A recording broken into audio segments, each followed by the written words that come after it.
Buenos días, mi nombre es Carlos Guerra y este día les hablaremos de la fisiopatología de la nefropatía diabética. La nefropatía diabética se ha convertido en una de las complicaciones más frecuentes a causa de padecer de diabetes mellitus, siendo el control inadecuado de la glucosa en sangre causa de daño renal. De acuerdo a diversos datos recolectados, las estadísticas indican que este afecta al 40% de todos los pacientes adultos que padecen de diabetes mellitus, con una aparición en los primeros años posteriores al inicio de la misma. La nefropatía diabética se caracteriza principalmente por una combinación de factores genéticos, hemodinámicos y metabólicos, en donde se ven afectados los capilares que se encargan de filtrar todos los desechos provenientes de la sangre, los cuales son eliminados por medio de la orina. En esta revisión bibliográfica pretendemos como grupo profundizar y ampliar el conocimiento describiendo toda la fisiopatología de la nefropatía diabética, la incidencia que esto tiene, las complicaciones que puede presentar y el tratamiento específico que se debe de dar según el estadio con el propósito de conocer y explorar a fondo las fases de la enfermedad. Asimismo, con el fin de poder dar un diagnóstico certero de la enfermedad en futuras ocasiones e incluir el manejo óptimo asociado a la enfermedad con el conocimiento obtenido. Su concepto. La nefropatía diabética consiste en la presencia de albuminuria persistente, ya sea igual o superior a 300 miligramos cada 24 horas o igual o superior a 200 microgramos por minuto, junto con la retinopatía diabética y ausencia clínica o de laboratorio de otra enfermedad del riñón o de las vías urinarias. La nefropatía diabética se acompaña muy frecuentemente de hipertensión arterial y disminución de la función renal. Cabe mencionar que aunque la retinopatía diabética es un criterio diagnóstico de nefropatía diabética, la ausencia de esta no excluye su existencia. Esta enfermedad es la causa aislada más frecuente de insuficiencia renal crónica y es la explicación de que el 45% de los pacientes se sometan a trasplante renal, constituyendo una dificultad que se ha incrementado con rapidez a nivel mundial. Su aumento refleja el alza de anomalías como obesidad, síndrome metabólico y diabetes mellitus de tipo 2. Mi nombre es Jocelyn Anayansi Hernández Benítez y les voy a hablar acerca de las estructuras anatómicas renales que se ven afectadas por la diabetes mellitus. Las características anatomopatológicas de la nefropatía diabética se ven relacionadas a la evolución natural de la enfermedad, que es diferente tanto en la diabetes mellitus de tipo 1 como en la de tipo 2.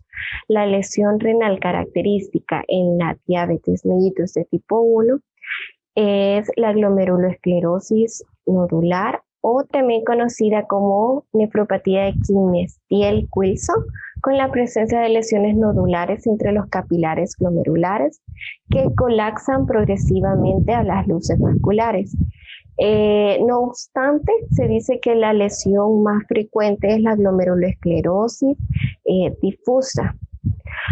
Hay un elevado porcentaje en los pacientes con diabetes mellitus de tipo 2 que presentan lesiones vasculares inespecíficas y lesiones intermitentes y lesiones intersticiales como mínima afectación glomerular o sin presentar una afectación. El patrón de afectación histológica en el diabético de tipo 2 puede corresponder a lesiones típicas de diabetes o lesiones tubulointestinales con hialinosis arteriolar o sin ellas o una esclerosis glomerular global. Existen diferentes formas de nefropatía diabética con posibles lesiones glomerulares, ya sean intersticiales, vasculares, que se reflejan en la tabla.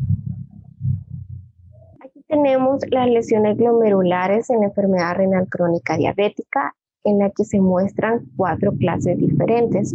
En la primera clase están los cambios en la microscopía óptica, ya sean moderados o intensos. Hay un engrosamiento de la membrana basal glomerular que es probado por microscopía electrónica.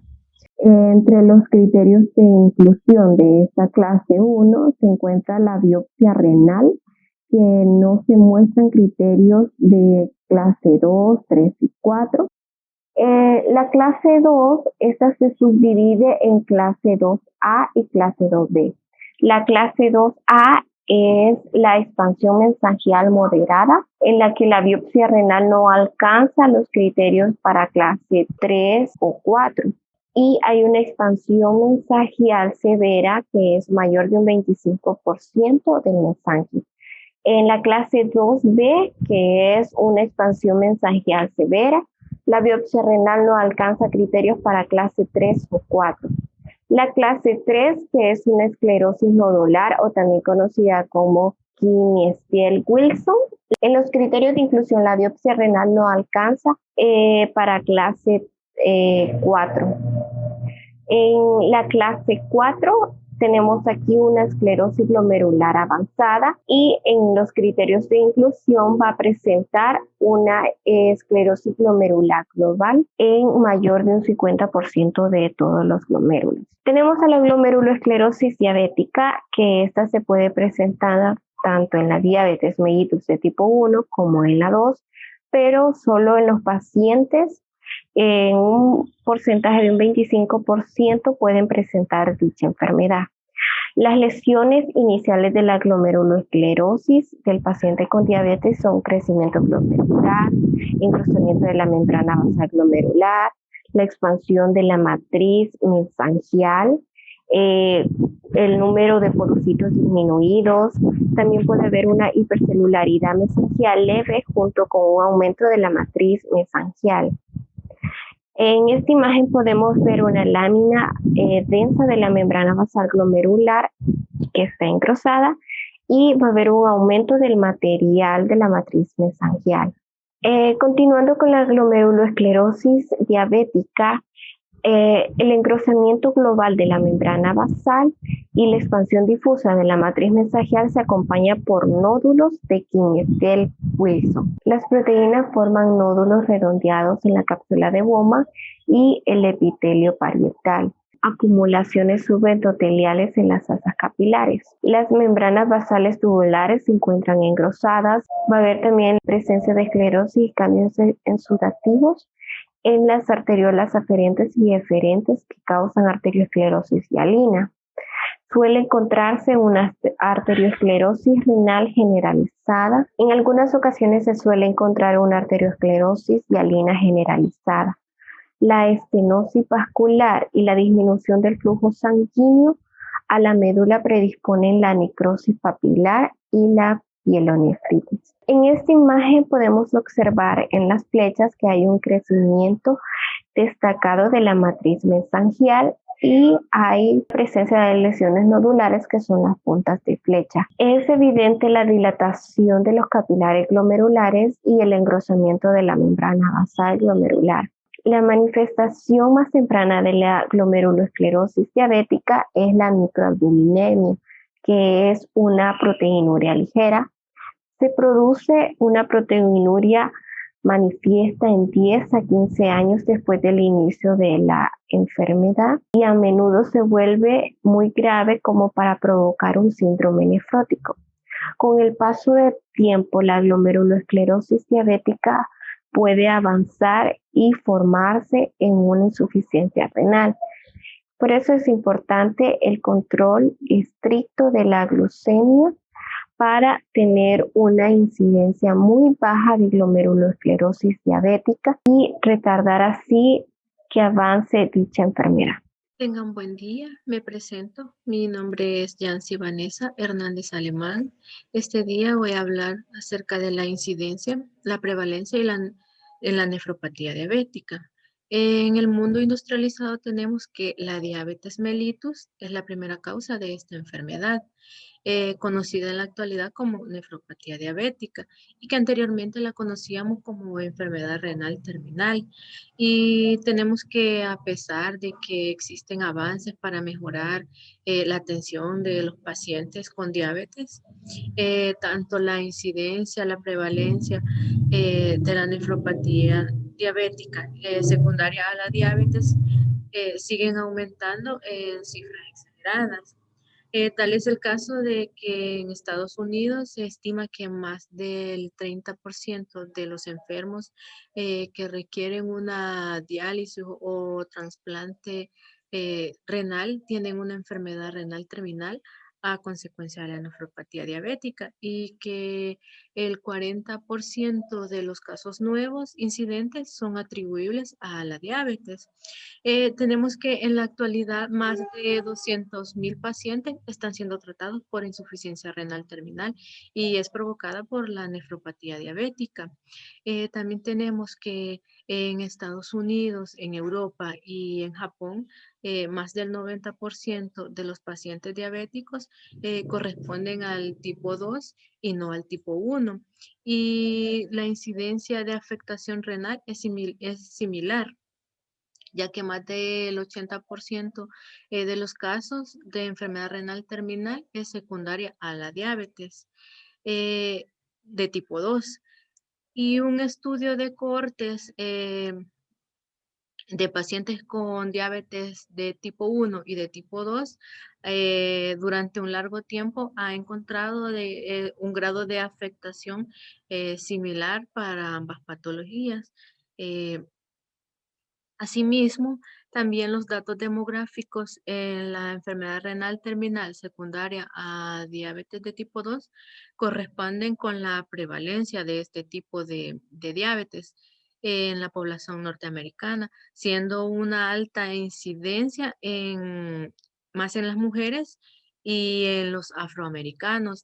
Asimismo, los hispanos, los nativos americanos y los americanos de origen asiático tienen un pico de incidencia principalmente entre la quinta y la sexta década de la vida, ya que gran parte del aumento de la mortalidad asociada a la diabetes de tipo 2 se debe a la prevalencia de nefropatía, dada la epidemia global de obesidad, siendo uno de los factores principales la obesidad, el tabaquismo y las dislipidemias elevadas, ya que predisponen para que se desarrolle una nefropatía diabética en pacientes con diabetes mellitus tipo 2.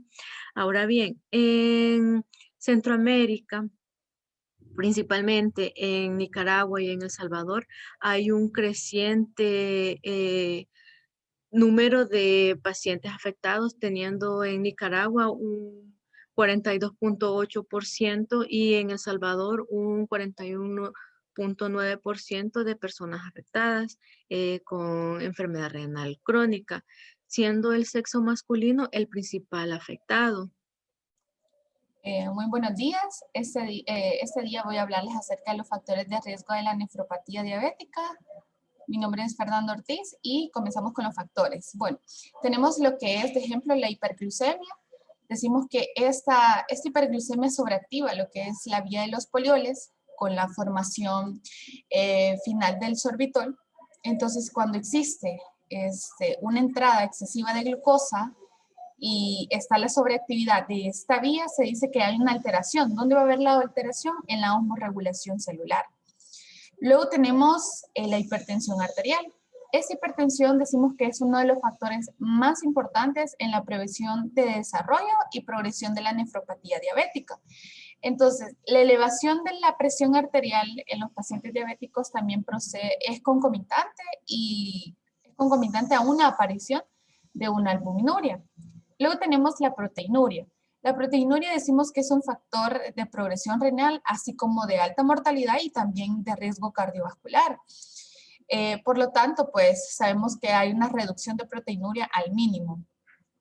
Luego tenemos lo que es la dislipidemia.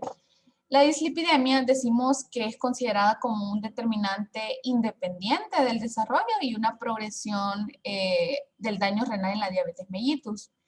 Luego tenemos la obesidad. La obesidad también decimos que se desarrolla con una forma habitual en cuanto a una alteración del metabolismo y una situación de hiperfiltrado glomerular, lo que conlleva pues a un desarrollo de proteinuria y lesiones glomeruloesclerosis.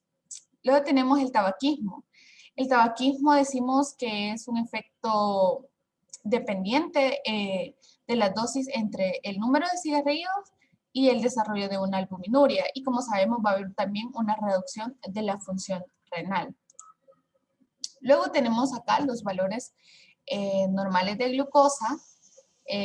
Tenemos que se clasifica glucemia en ayuno, glucemia 2 horas postcarga, y tenemos también la hemoglobina glucosilada, ¿verdad?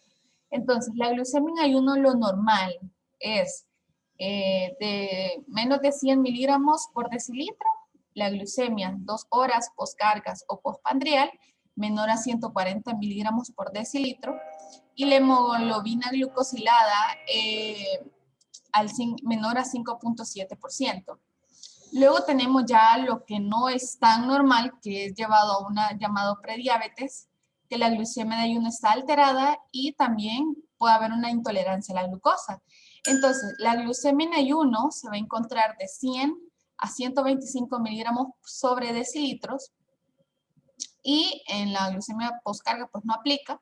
En la intolerancia a la glucosa tampoco, pero en la glucemia 2 horas por postcarga vamos a observar que va a estar de 140 a 199 miligramos por decilitro y una hemoglobina glucosilada de 5.7 a 6.4%.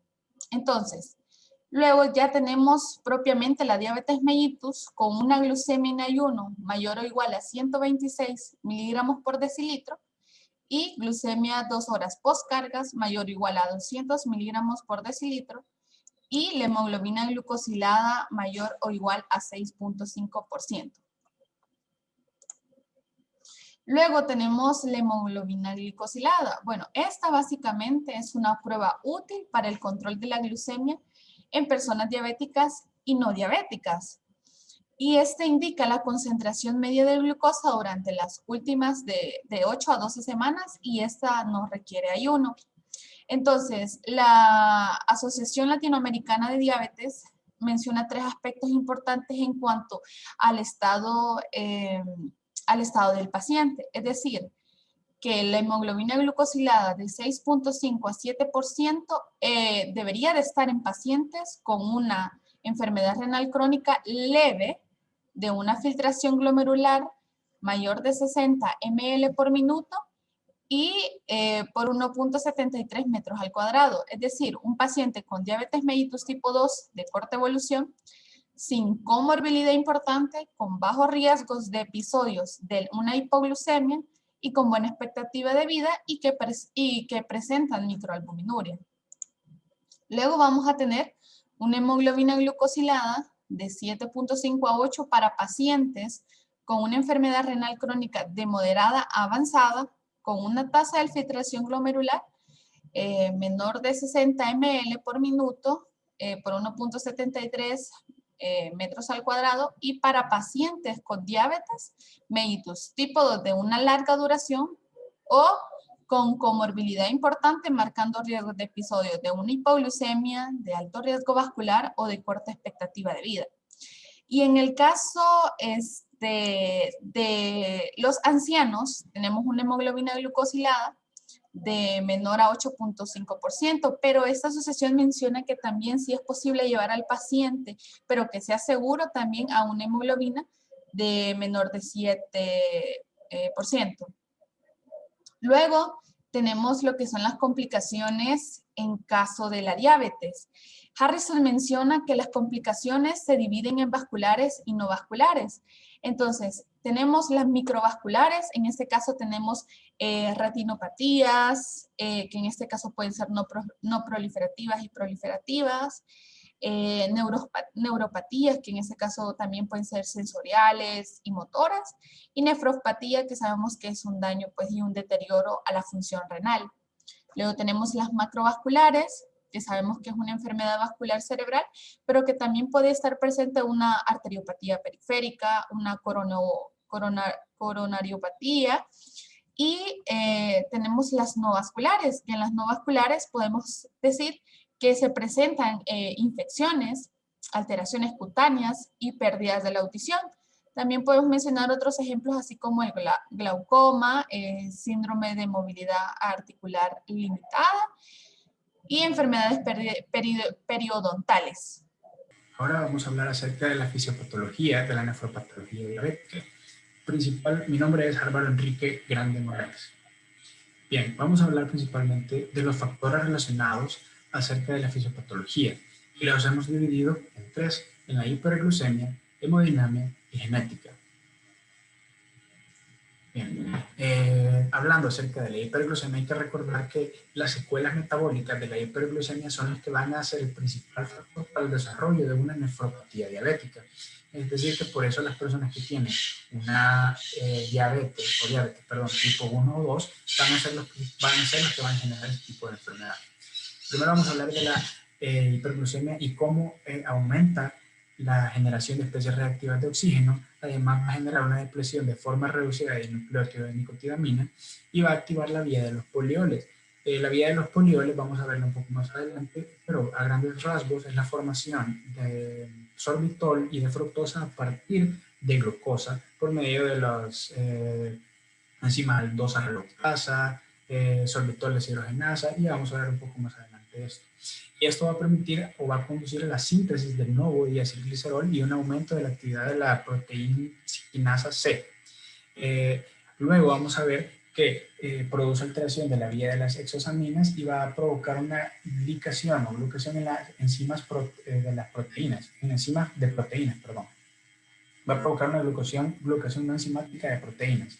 ¿Y qué es la glucación o glicación no enzimática? La glicación va a ser la unión de una proteína con una azúcar, principalmente glucosa, por medio de una reacción denominada reacción de Maillard, que vamos a ver un poco más adelante cómo se da. Y primero vamos a hablar acerca de este esquema, cómo está aquí el glomérulo normal, y podemos observar cómo es que está aumentada la secreción de glucosa en una persona que tiene una hiperglicemia, lo cual al haber un aumento de la secreción de glucosa va a contribuir a una mayor reabsorción de glucosa en el túbulo proximal junto con el sodio como cotransportador, y va a contribuir a la reabsorción, valga la redundancia, de sodio y glucosa, que posteriormente en el túbulo distal se va a detectar una deficiencia de sodio, con lo que va a determinar un aumento de la secreción de renina, que ya vamos a ver cuando veamos el sistema renina-angiotensina-aldosterona cómo es que se va a desarrollar. Pero a grandes rasgos vamos a ver que esto va a generar una secreción de renina aumentada que va a conllevar a una dilatación de la arteriola aferente y una vasoconstricción de la arteriola eferente. Esto va a contribuir a diferentes mecanismos estructurales o diferentes alteraciones principales que se van a dar, como por ejemplo una hiperfiltración, un aumento de la presión capilar primero, posteriormente una hiperfiltración, después un cambio estructural de la membrana basal glomerular y posteriormente una proteinuria, etc.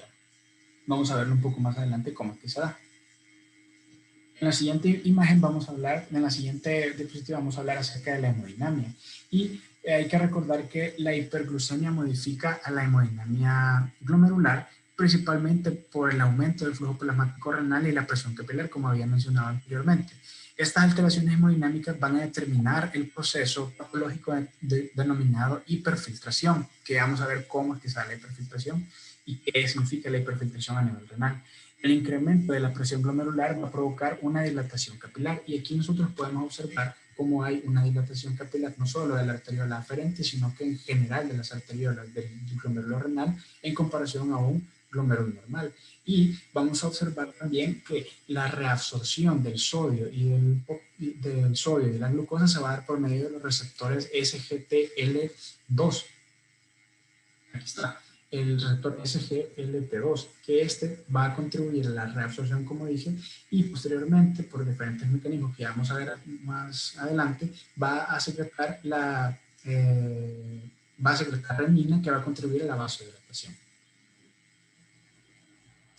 Siguiendo con la genética, es importante mencionar que no se ha descubierto bien la relación que tiene la genética como tal, pero sí se ha determinado que diabéticos tipo 1, que con hermanos afectados por una nefropatía diabética, tienen un riesgo mayor al 70% para desarrollar ellos también. Y los diabéticos tipo 2 parecen tener una predisposición hereditaria, es decir, si los padres han presentado diabetes tipo 2 y presentan una nefropatía diabética, ellos muy probablemente puedan también tener una nefropatía diabética.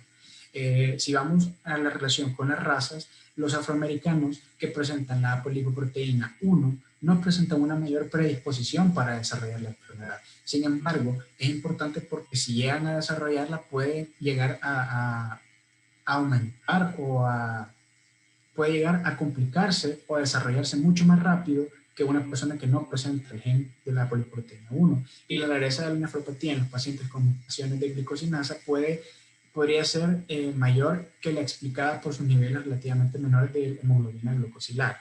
Los antecedentes de padres hipertensos son importantes porque pueda que una persona que tiene diabetes y también tiene hipertensión, que tenga diabetes y que tenga hipertensión, pueda que él también presente o tenga el mayor riesgo, incluso hasta un triple del riesgo de poder presentar la nefropatía diabética.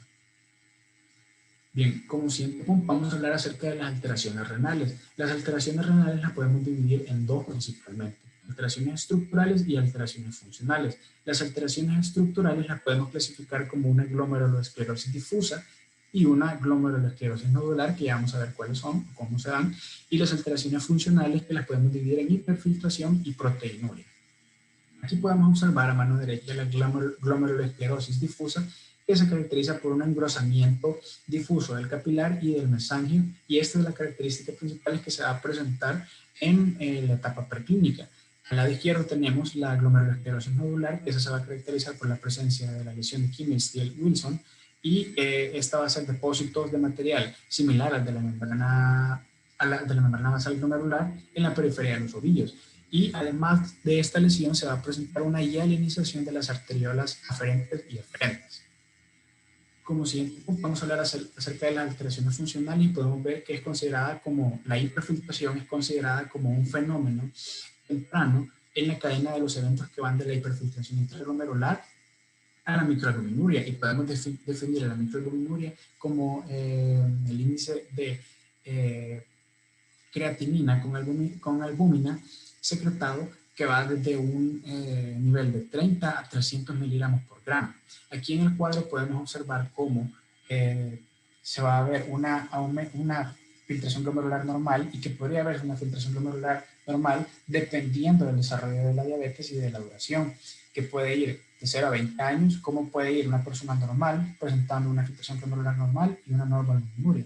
Sin embargo, si hay alteraciones, ya sean estructurales como por los factores que mencionamos anteriormente, puede haber un aumento de la filtración glomerular, una hiperfiltración, que va a ser una mayor secreción, una mayor filtración de proteína incluso a nivel glomerular, y que va a contribuir a una reducción posteriormente de la filtración glomerular, terminando en una nefropatía terminal. Y por este lado, si hay una microalbuminuria, como mencionamos, con evolución de la patología puede llevarse o llegar a una macroalbuminuria, que va a desembocar en una reducción de la filtración glomerular y va a terminar en una nefropatía terminal también. Ahora vamos a hablar acerca de las vías metabólicas principales en la fisiopatología. Bien, vamos a hablar acerca de la vía del sorbitol y de los polioles. Es importante recordar que el metabolismo del sorbitol se va a encontrar únicamente en niveles aumentados de glucosa o en concentraciones aumentadas de glucosa. ¿Por qué? Porque la aldosa reductasa va a tener una escasa o una poca afinidad a la glucosa, por lo que necesita grandes cantidades de glucosa para poderse unir y poder realizar lo que vamos a explicar ahorita. Primero va a consistir en que la glucosa está transformada a sorbitol por medio de la aldosa reductasa, que es una enzima que se encuentra en el citosol de diferentes órganos, como por ejemplo en los ojos, en los riñones y en los nervios periféricos. En los ojos se pueden observar en la retina, en el cristalino, en el epitelio corneal. En los riñones se puede observar a nivel de los podocitos, las células mesangiales, el epitelio tubular, y en los nervios se puede observar a nivel de los axones y de la célula de Schwann. Posteriormente vamos a ver que el sorbitol se convierte en fructosa por medio del sorbitol deshidrogenasa, y esto va a llevar también, gracias a la aldosa reductasa, a la disminución de los niveles de NADPH, que es la nicotinamina de dinucleótido fosfato, y va a aumentar los niveles de NADH. Entonces lo podemos dividir en 4 principales pasos: la producción de sorbitol por aldosa reductasa, posteriormente a la producción de fructosa mediante la enzima catalizada por sorbitol deshidrogenasa, también la disminución del NADPH y posteriormente el aumento de la nicotinamina de dinucleótido reducido. Luego vamos a hablar acerca de la reacción de Maillard, que es la que habíamos hablado anteriormente, y esta la podríamos clasificar, o en pocas palabras definir, como una glicosilación, ya que, como observamos, hay una unión de una proteína con un azúcar por medio del grupo carboxilo del azúcar con el grupo amina de la proteína, que va a dar una base de Schiff. Esta base de Schiff va a sufrir un reordenamiento estructural de los enlaces químicos que va a generar una proteína mucho más estable que la anterior, denominada Amadori. Y esta Amadori va a dar la formación de los AGS. Y hay que recordar que los AGS están relacionados con los niveles, con los diferentes procesos deleterios a nivel renal, como la modificación de los componentes estructurales de la membrana basal o incluso de la matriz extracelular. Hay que recordar que los receptores de los AGS, se pueden encontrar en diferentes regiones, como en el epitelio de los podocitos, en las células endoteliales, en las células musculares lisas, entre otras. Como siguiente punto vamos a hablar del sistema renina-angiotensina-aldosterona. Y aquí es importante recordar cómo es que se da la reabsorción de sodio. Aquí observamos cómo entra sodio, cloro y sale potasio, e incluso puede entrar potasio, perdón.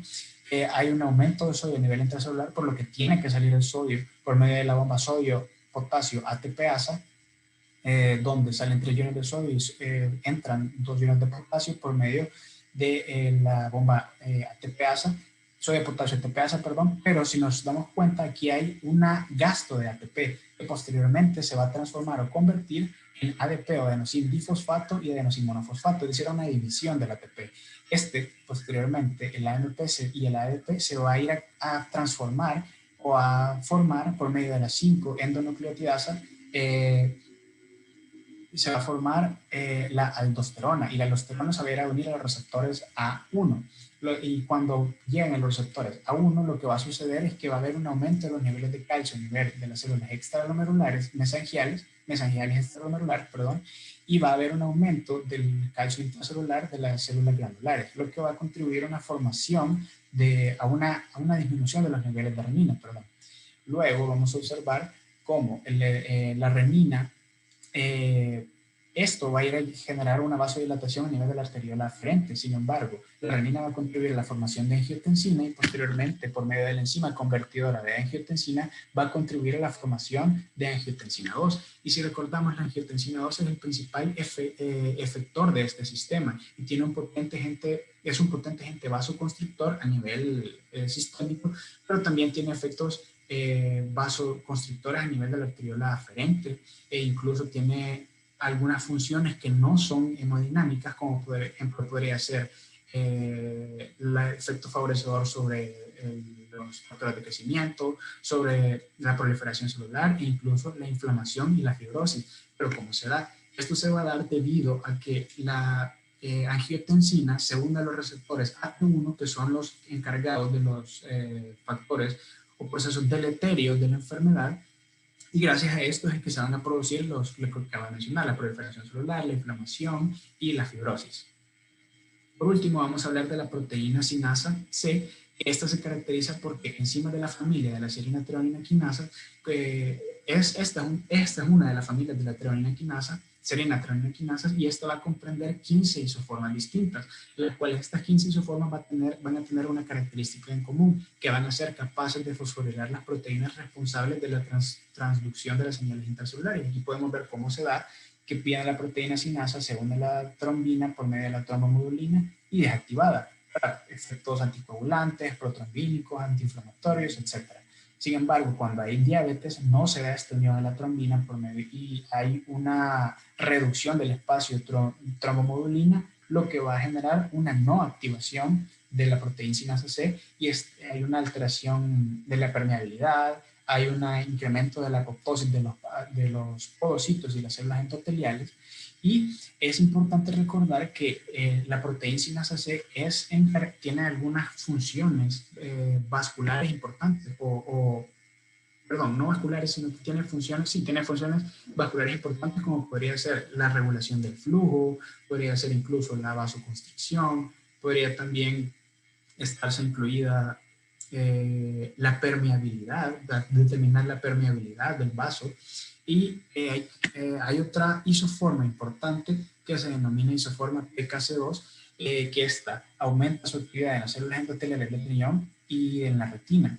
Pero esta se va a ver únicamente expuesta cuando hay un aumento de los niveles de glucosa, va a como consecuencia van a haber un aumento de la secreción de diacilglicerol, y este diacilglicerol va a ir a estimular o va a ir a activar la fosfolipasa 2, y por ende va a ir aumentando, como es como una cadena que va a ir aumentando los niveles de prostaglandina E2 y el tromboxano A2, y estos mediadores son los que van a ir a modificar drásticamente la permeabilidad endotelial y la respuesta de la angiotensina 2. Y como recordamos, la angiotensina 2 iba a ir a unirse a los receptores AT1, perdón, y es donde va a generar los efectos deleterios. Y aquí podemos observar cómo es que dice que va a ser a partir de esa proteína la génesis del daño renal. Bueno, mi nombre es Tatiana Guerrero y yo les hablaré sobre la evolución por estadios de la nefropatía diabética. Tenemos 4 estadios. El estadio 1 comienza poco tiempo después de las manifestaciones clínicas de la diabetes. La filtración glomerular aumenta en un 50%, al igual que el flujo sanguíneo renal. En la diabetes mellitus tipo 2, esta elevación de la filtración glomerular se muestra en las primeras fases de la enfermedad, mientras que en la diabetes tipo 1, este aumento no es tan intenso. En este estadio no se observa macroalbuminuria, pero ocasionalmente se puede detectar microalbuminuria mediante radioinmunoanálisis, enzimoinmunoanálisis de absorción o tiras reactivas, especialmente si es inducido por estrés, ejercicio o mal control glucémico. En la diabetes tipo 1 generalmente no presenta hipertensión en estadios precoces, pero en la diabetes tipo 2 sí está presente en el 10 al 25% de estos pacientes. El estadio 2, aproximadamente el 30 a 35% de los pacientes con diabetes tipo 1 progresa a este estadio y se caracteriza por microalbuminuria persistente de al menos 30 miligramos en 24 horas después de una media de 10 años de diabetes mellitus.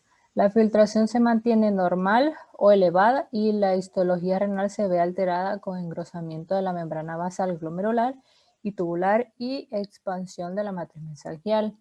La microalbuminuria es más específica en la diabetes tipo 1 porque hay mayor incidencia de hipertensión, que de por sí puede causar microalbuminuria. El estadio 3, la mayoría de pacientes a quienes inicialmente se les detecta microalbuminuria persistente progresa a este estadio en 5 a 7 años y la filtración glomerular suele estar por debajo de las cifras normales y sigue disminuyendo al progresar la enfermedad, y la creatinina sérica puede mantenerse en sus valores normales. Los pacientes presentan proteinuria franca mayor de 500 miligramos de proteínas totales por 24 horas y microalbuminuria de 200 miligramos en 24 horas detectables en tiras reactivas para proteínas urinarias. En ese estadio la presión arterial comienza a elevarse en los diabéticos tipo 1 y suele hacerse más difícil controlar en los diabéticos tipo 2 porque a menudo presentan hipertensión preexistente. En el 25% de los pacientes se observa glomerulosclerosis difusa o nodular. También hay hialinosis de las arteriolas eferentes y aferentes, fibrosis tubulointersticial progresiva relacionada con el descenso de la función renal. Tenemos el estadio 4, que este se caracteriza por un constante deterioro de la función renal y progresión a enfermedad terminal crónica. Se presenta proteinuria intensa o de rango nefrótico o hipertensión sistémica pero no hay signos de lesiones inflamatorias glomerulares o tubulointersticiales. En este estadio se inicia la necesidad de terapia de reemplazo renal con diálisis, ya que la evolución hacia la siguiente etapa es progresiva, ya que el 75% de los pacientes desarrolla en los próximos 10 años insuficiencia renal terminal. Bueno, tengan muy buenas tardes, doctoras del Departamento de Nosología, compañeros. Este día yo les vengo a hablar acerca de otras complicaciones renales que puede presentar el paciente que padezca de nefropatía diabética, pero que también pueden hacerse complicaciones siempre dentro del riñón, pueden ser externas al riñón, pero que se mantengan dentro del ámbito renal. La más común, como nosotros conocemos, es la insuficiencia renal. Pero las otras complicaciones a las que puede llevar una nefropatía diabética, como nosotros conocemos, la nefropatía diabética se caracteriza por 4 estadios. De los 4 estadios, los estadios primarios son los que van comenzando, se forma la microalbuminuria, luego la macroalbuminuria, y esto progresa por último, a una insuficiencia renal crónica. Pero también pueden presentar otras complicaciones renales, como por ejemplo es el caso pueden presentar una acidosis metabólica de tipo 4, que es la hipoaldosteronémica o la hiporrenémica, que presenta hiperpotasemia. Estos pacientes deben de ser muy bien vigilados, ya que en caso de que presenten una hiperpotasemia grave, debemos de tratarlos inmediatamente. Cuando combinamos nosotros la acidosis metabólica de tipo 4 con hiperpotasemia grave, es debido a que la hiperpotasemia aparece debido a que han sido expuestos a un fármaco, han sido expuestos a un fármaco que interviene en el sistema de renina-angiotensina. Ya puede ser un IECA, puede ser un antagonista de los receptores AT1, puede ser la heparina, puede ser la ciclooxigenasa, que son los COX-2 famosos. Todos esos fármacos que intervienen con el sistema de renina-angiotensina pueden llevar a una hiperpotasemia grave y complicar mucho más la acidosis metabólica de tipo 4. Es importante también mencionar que tiene una mayor incidencia de infecciones bacterianas también, y bastante micosis en cuanto al aparato genitourinario. Hay mayor presencia de infecciones urinarias bajas, hay mayor presencia de la pielonefritis, pueden aparecer abscesos intrarrenales o perinéfricos, así como también menciona la literatura que es bastante característico encontrar estenosis unilateral o bilateral de la arteria renal. Esto se da más que todo en los pacientes con diabetes mellitus 2 que han evolucionado a nefropatía diabética, más común en los 2 que en los 1, o en los que no padezcan de ningún tipo de diabetes. Y esto se puede dar principalmente porque hay presencia de una hipertensión refractaria, o también otro síntoma principal es que hay niveles elevados de creatinina demasiado rápido, lo cual, al igual que en la acidosis metabólica de tipo 4, esto también va a ser causado por una exposición a fármacos que intervengan con el sistema de renina-angiotensina.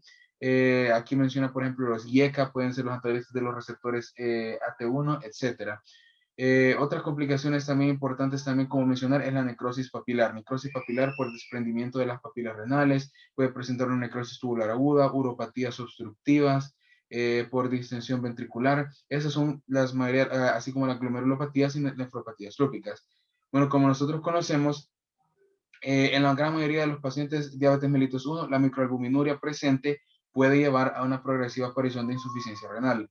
La microalbuminuria, que luego se convierte en la aparición de proteinuria en orina, que va subiendo, luego si aparecen mayores niveles se convierte en macroalbuminuria, y mayores niveles, entonces esto puede llevar a un fallo renal, y por último a una insuficiencia renal. Por ejemplo, en las mujeres portadoras de la diabetes mellitus 1 que padecen de hipertensión arterial, es bastante común en ellas encontrar una disminución en la filtración glomerular, pero sin microalbuminuria.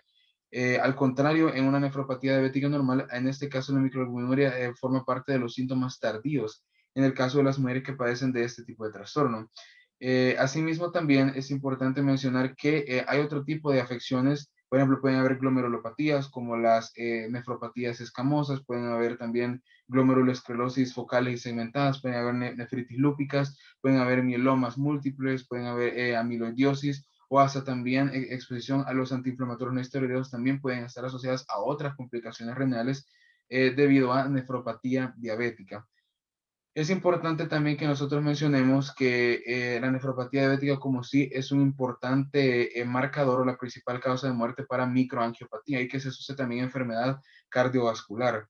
La nefropatía diabética también es importante asociarla a complicaciones renales como fallos renales agudos, la podemos asociar a fallos renales dependientes de diálisis o trasplantes, o los fallos renales crónicos, en donde la enfermedad va progresando y llega a formar parte de una insuficiencia renal crónica, que es el estadio terminal en cuanto a una nefropatía diabética. Esa es la complicación más común. Y gracias a las guías europeas de cardiología y de nefrología, estas han logrado clasificar a la enfermedad renal crónica como un equivalente a sufrir un evento coronario, que es un daño terminal el que puede llegar a causar. Bueno, eso es todo por mi parte de las complicaciones. Muchas gracias. Mi nombre, Reina Verónica Hernández Asensio. En cuanto al tratamiento de la nefropatía diabética, tenemos que los principales tratamientos que se han investigado son llevar un control adecuado de la glucemia, de la hipertensión arterial, de los lípidos y restricción de proteínas. Ahora bien, con el tratamiento según los estadios, vamos a tener que el estadio 1 va a ser necesario mantener el control adecuado de la glucemia, además del control de la presión arterial. Acá se va a considerar si se usa o no un IECA o un ARA2. Dependerá de cuánto es la filtración glomerular del riñón. En el estadio 2, igual es necesario el control estricto de la glucemia, de la presión arterial con el uso de antihipertensivos, así como también tratamiento no farmacológico como el abandono del tabaco, la reducción del peso, practicando ejercicio físico. También es necesario a este nivel la revisión ocular anualmente.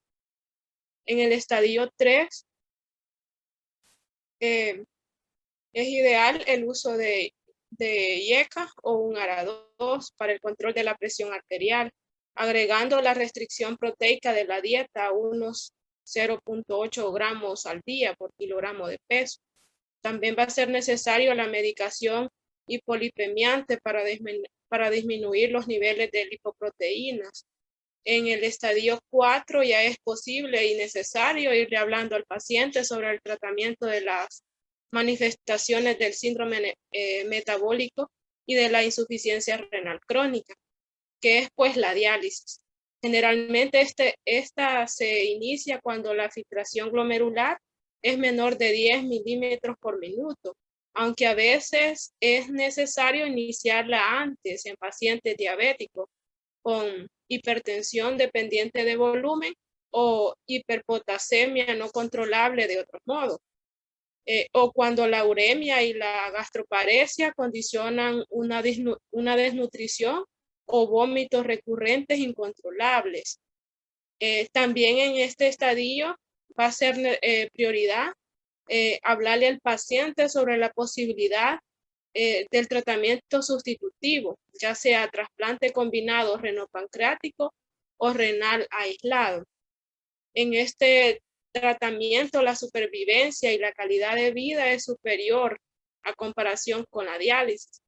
Pero lamentablemente en este tratamiento se ve limitado por la indisponibilidad de órganos.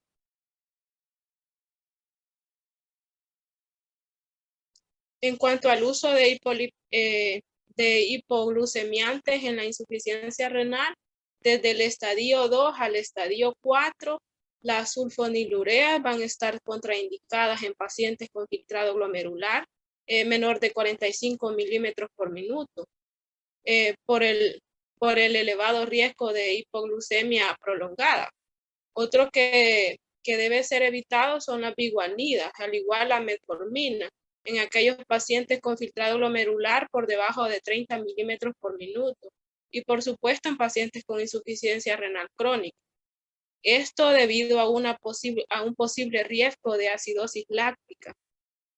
Ahora bien, las permitidas o aceptadas son las glinidas, como la repaglinida, en 6 miligramos al día por vía oral.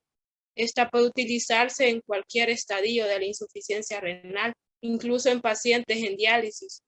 Otro hipoglucemiante como los inhibidores del transportador tubular de sodio-glucosa, como la canagliflozina, en dosis de 100 miligramos al día vía oral. Otra es la empagliflozina con dosis de 10 miligramos por día vía oral. Estas están indicadas en filtrado glomerular que descienden por debajo de 16 milímetros por minuto y deben ser suspendidas cuando el filtrado glomerular se encuentre por debajo de los 45 milímetros por minuto. Y también se pueden utilizar los agonistas del receptor del péptido similar al glucagón tipo 1, tales como la lixesenatida en dosis de 10 a 20 microgramos una vez al día por vía subcutánea en pacientes con filtrado glomerular de 30 y 50 milímetros por minuto. Y aunque los inhibidores de la dipeptidilpeptidasa 4 tienen un efecto neutro Están indicados en pacientes con filtrado glomerular de entre 50 a 30 milímetros por minuto, tales como la sitagliptina en dosis de 25 a 50 miligramos al día vía oral, y la vidagliptina en dosis de 50 miligramos al día. Esta está indicada hasta la enfermedad renal crónica, ya que es en el estadio avanzado. Otros de los hipoglucemiantes, el más común, la insulina en dosis de 10 unidades al día vía subcutánea, indicada en filtrado glomerular de 60 milímetros por minuto. Ahora los antihipertensivos más indicados en la nefropatía diabética va a ser los inhibidores de la enzima convertidora de angiotensina, los IECA, como la enalapril en dosis de 2.5 a 40 miligramos al día en aquellos pacientes con filtrado glomerular menor a 30 milímetros por minuto. Y en caso de intolerancia a esta, están los antagonistas de los receptores de la angiotensina 2, como la iversatán, en dosis de 300 miligramos al día en los estadios desde el 1 al 3. Y como la anemia es bastante frecuente en pacientes diabéticos, es ideal tratarla tempranamente con agentes estimuladores de la eritropoyetina en dosis de 50 a 100 unidades por kilogramo de peso 3 veces por semana, por vía subcutánea o intravenosa. Es un tratamiento ideal en el estadio avanzado. Y finalmente se concluye que la enfermedad de diabetes mellitus tipo 2 es la principal causa de la nefropatía diabética, la cual se manifiesta con la presencia de albumina persistente acompañada de retinopatía diabética e hipertensión arterial. Y decimos que la diabetes tipo 2 es la causa principal porque según estudios en Estados Unidos, Europa y Japón, el 40% de los pacientes diabéticos corresponden al tipo 2 y al tipo 1. Entonces la evolución de la nefropatía diabética se clasifica en 4 estadios. Comienza poco después de las manifestaciones clínicas de la diabetes. El 2 está caracterizado por microalbuminuria persistente de al menos 30 miligramos en 24 horas. En el estadio 3, los pacientes presentan ya una proteinuria franca mayor a 500 miligramos de proteínas totales en 24 horas y macroalbuminuria. Por último, el estadio 5. Este se caracteriza por deterioro constante de la función renal y progresión a enfermedades renales terminales.